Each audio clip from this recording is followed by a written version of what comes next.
Bienvenue sur la chaîne. Animation résumée. Dans les jours qui ont suivi, Ryoma a écrit une lettre à son béguin Eliaria. Eliaria a appris que Ryoma allait ouvrir une deuxième blanchisserie.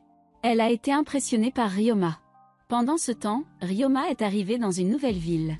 Ryoma a été émerveillée par la belle ville de Lenaf. Ryoma avait une lettre de Galza, elle l'a envoyée voir une personne nommée Piora Sionji. Puis Ryoma a découvert la société marchande Sionji. Ryoma était impressionnée par les affaires de Piora. Soudain, Miyabi lui a parlé et lui a demandé si elle pouvait l'aider.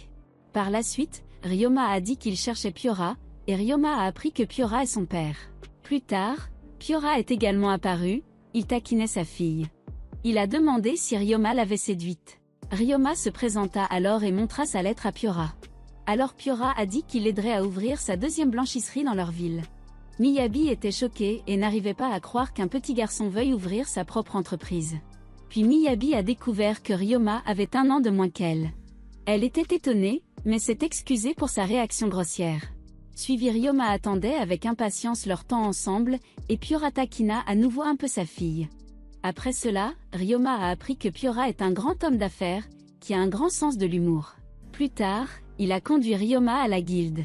Il a dit sur le chemin de la guilde, qu'il s'était déjà occupé de la plupart des formalités administratives pour lui.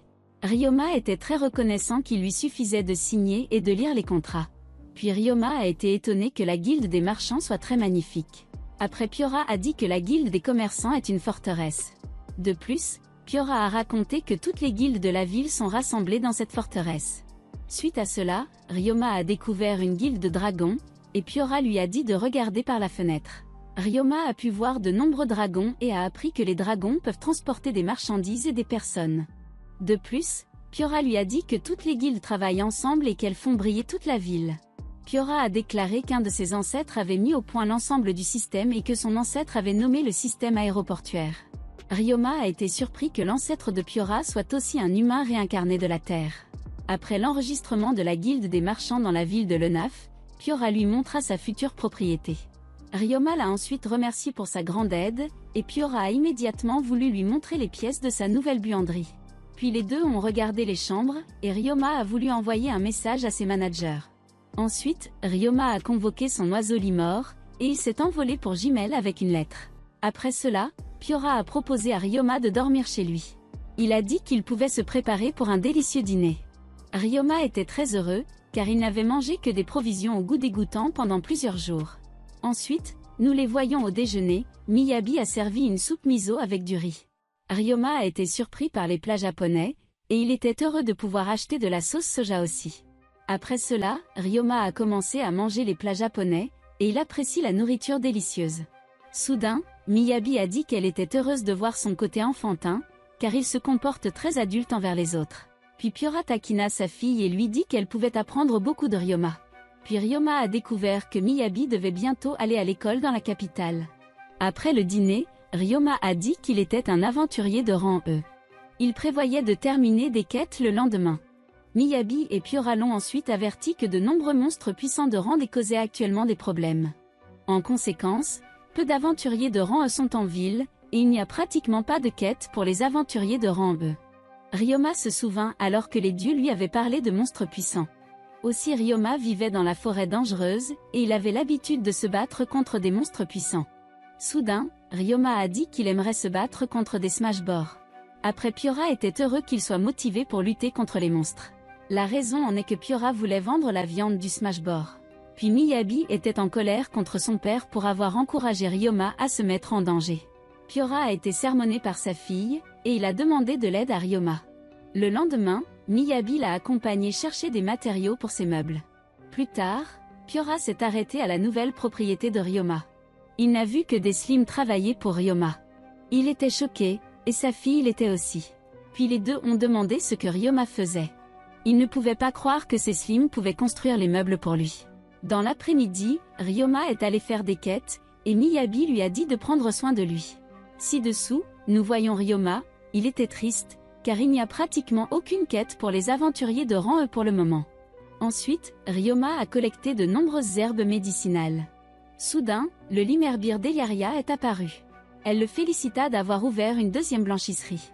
Elle a également parlé à ses parents de sa deuxième lessive.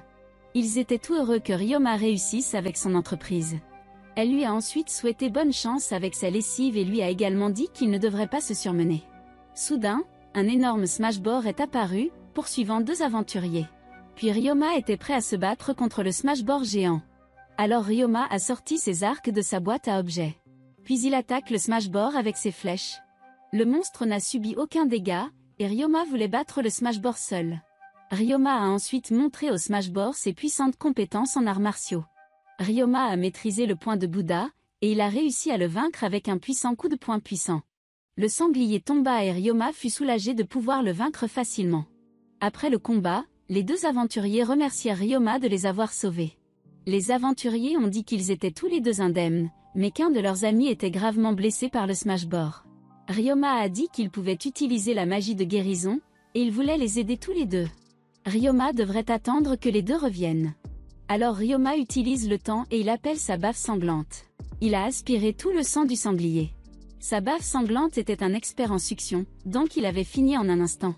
Puis les aventuriers sont revenus, et Ryoma a voulu soigner la femme blessée avec de la magie de guérison. Sa boue de guérison était très utile, et il pouvait la guérir instantanément avec facilité. Les aventuriers remercièrent alors Ryoma. Après cela, les aventuriers voulaient donner à Ryoma une récompense pour les avoir sauvés. Ils lui ont également dit qu'ils pouvaient vendre les matériaux du smashbore à un prix élevé. Ryoma voulait partager la récompense pour les matériaux du sanglier. Soudain, les aventuriers ont appris qu'il n'était qu'un aventurier de rang E. Ils étaient choqués et ne pouvaient pas croire qu'il était capable de vaincre un smashbore en tant qu'aventurier de rang E. Plus tard, ils sont retournés à la guilde avec le smashbore vaincu. Miyabi était en colère contre Ryoma. La raison en est qu'elle lui a dit d'éviter les monstres dangereux qui peuvent lui faire très mal. Puis un ouvrier de la guilde des aventuriers s'est présenté. Il voulait interroger Ryoma sur l'accident monstrueux. Cependant, Ryoma n'a pas été puni pour avoir combattu un smashbore en légitime défense. Après cela, Ryoma a permis à Piora de lui acheter toute la viande. Soudain, un ouvrier a remarqué que la viande était séchée au sang. Ryoma leur a expliqué que sa bave sanglante est bonne pour sucer le sang, alors Piora a été impressionné par sa bave. Suivi, il supplia Ryoma de lui donner sa bave. Ryoma a répondu qu'il ne pouvait pas exaucer son souhait, car il n'avait qu'une seule bave sanglante. Dans les jours qui ont suivi, Ryoma a rapporté qu'il avait reçu toutes les récompenses de quête. Puis Piora est arrivé et a demandé si Ryoma avait des idées pour de nouveaux plats. Miyabi avait honte de son père, qui ne pensait qu'à gagner de l'argent. Puis Ryoma a dit qu'il avait des idées. Alors Ryoma a commencé à être le prochain Jamie Oliver. Il a d'abord coupé la viande en petits morceaux et il a épluché les légumes. Puis il a rôti la viande avec des légumes. En conséquence, il a cuisiné du porc au gingembre qu'il connaissait de son ancienne vie. Miyabi a trouvé son plat délicieux. Piora a ensuite également essayé son plat et expérimenté ses nouveaux plats. Miyabi a félicité Ryoma et elle a dit qu'il était un maître cuisinier. Dans les jours qui ont suivi, Ryoma a vu une foule nombreuse. Tout le monde voulait acheter le nouveau plat de Ryoma. Après cela, nous voyons Ryoma dans sa lessive. Puis Carla est arrivée, amenant certains des ouvriers de Jimel. Après cela, Ryoma a également rencontré ses nouveaux employés et il s'est présenté à eux. Ryoma a dit qu'il pouvait toujours lui demander ou à Carla, s'ils avaient des questions. Les nouveaux employés ont répondu qu'ils avaient déjà passé une journée d'essai dans sa blanchisserie Jimel. Ryoma était heureux que Carla ait trouvé d'excellents employés. Ensuite, Ryoma et ses employés annoncent sa lessive. Alors Ryoma a montré à tout le monde le pouvoir de bambou de ses bouts. Quelques jours plus tard, Piora et Miyabi admiraient que Ryoma soit si diligente. Piora a dit que Ryoma est un vrai top J et qu'il deviendra certainement riche. Puis Ryoma regarda sa nouvelle lessive, et il se rappela les souvenirs de son ancienne vie. Il était heureux d'avoir rencontré autant de nouvelles et gentilles personnes dans sa nouvelle vie. Il a ensuite ouvert son linge de forêt de bambou et a écrit une lettre à la famille Jimel.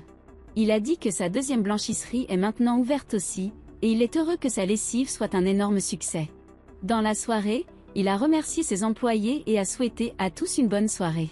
Le lendemain matin, tous les employés ont été appelés à lui, Ryoma a voulu lui dire au revoir. Tous ses employés ont dit qu'il travaillerait dur et qu'il devrait prendre soin de lui-même.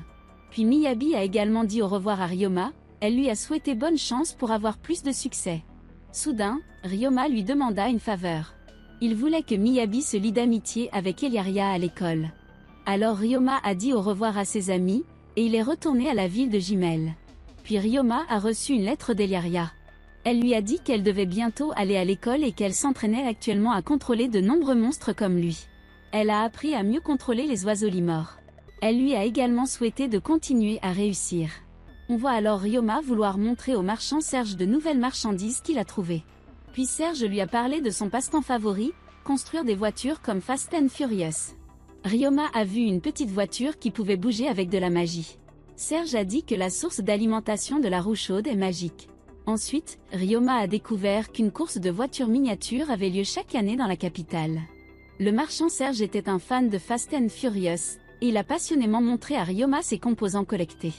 Il a réussi à piquer l'intérêt de Ryoma, et il voulait en savoir plus sur les objets magiques.